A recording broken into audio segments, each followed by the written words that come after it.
आज हम पढ़ने जा रहे हैं चैप्टर नंबर 6 वचन। यानी वचन क्या होते हैं?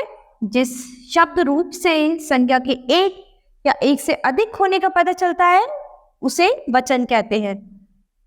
यानी जिन शब्दों से हमें ये पता चलता है कि संज्ञा शब्दों की संख्या एक है या उससे अधिक है, वो क्या कहलाते हैं? वचन कहलाते हैं। तो इन्हें देखिए, पढ़िए और समझिए। जैसे कि यहाँ पर ये क्या है? एक गुब्बारा है और यहाँ पर ये क्या है? गुब्बारे हैं। तो यानी यहाँ पर संख्या एक है और यहाँ पर अनेक है। तो यहाँ एक गुब्बारे की बात हो रही है और यहाँ पर अनेक गुब्बारों की बात हो रही है। यहाँ पर पतंग है और यहाँ पर पतंगे हैं। तो यहाँ पर एक है और यहाँ पर अनेक है।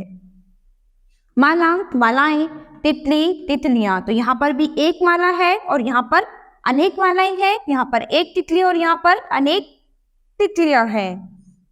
यहाँ पर गुब्बारा, पतंग, माला और तितली शब्द एक संख्या का ज्ञान करा रहे हैं, जबकि गुब्बारे, पतंगे, मालाएं और तितलियां शब्द अनेक संख्याओं का बोध करा रहे हैं। एक या अनेक को व्यक्त कराने वाले ये शब्द ही क्या कहलाते हैं?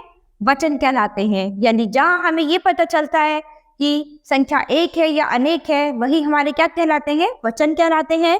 एक या एक से अधिक संख्या या गिनती का बोध कराने वाले शब्दों को हम क्या कहते हैं? वचन कहते हैं। वचन के भेद दो प्रकार के होते हैं, एक वचन और बहुवचन। यानी यहाँ पर एक बच्चा है और यहाँ पर बहुत सारे बच्चे हैं, यानी एक वचन और बहुवचन। एक वचन शब्द का वह रूप जो एक संख्या का बोध कराता है उसे एक वचन कहते हैं। बहुवचन शब्द का वह रूप जो संख्या में एक से अधिक होने का बोध कराता है उसे बहुवचन कहते हैं। जैसे मेरे, चेले, ठेले, पुस्तकें, महिलाएं आदि। तालिका में दिए गए एक वचन और बहुवचन शब्द पढ़िए और जानिए। यानी ये शब्द आपको पढ़ने और याद करने हैं। तो चलिए आज पढ़ते हैं। केला, केले, बस्ता, बस्ते, जूता, जूते, लड़का, लड़के, बच्चा, बच्चे, पंख, पंखे, घोड़ा, घोड़े, तोता, तोते।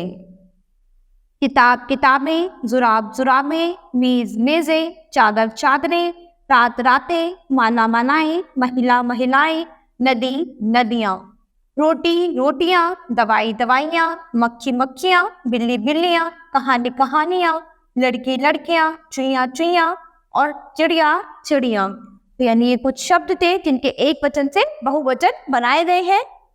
ध्यान दें कि वचन बदलते समय कई बार शब्दों का रूप बदलता है, जैसे कि थैला, थैले, किताब, किताबें। तो शब्दों का रूप बदल जाता है, लेकिन कई बार एक वचन और बहुवचन के शब्दों का रूप एक जैसा ही रहता है।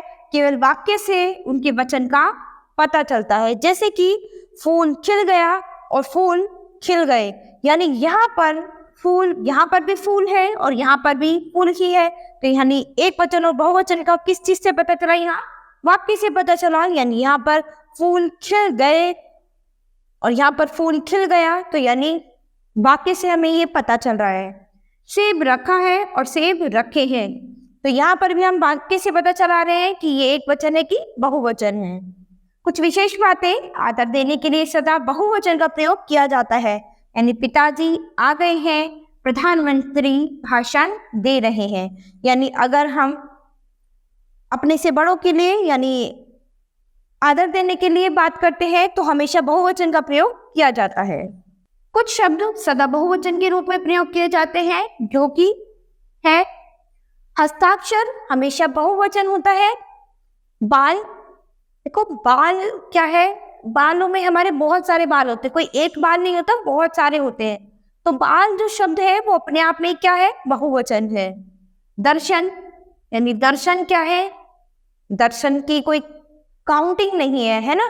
तो दर्शन भी अपने आप में क्या है? बहुवचन है। आंसू, आंसू को आप मेजर नहीं कर सकते, काउंट नहीं कर सकते, तो आंसू भी क्या है? बहुवचन है।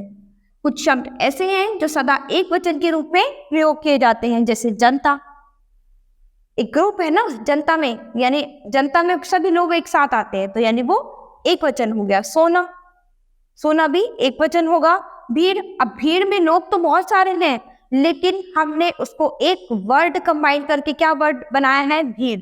तो भीड़ एक वचन होगा क्योंकि हमने सभी के लिए एक अलग शब्द रखा है, भीड़। पानी एक वचन होगा, बरसात एक वचन होगी। यानी ये कुछ शब्द ऐसे हैं जो हमेशा बहुवचन होंगे और कुछ शब्द ऐसे हैं जो हमेशा एक वचन होंगे। तो यहाँ हमने इस चैप्टर में अभी एक वचन और बहुवचन के बारे में पढ़ा है।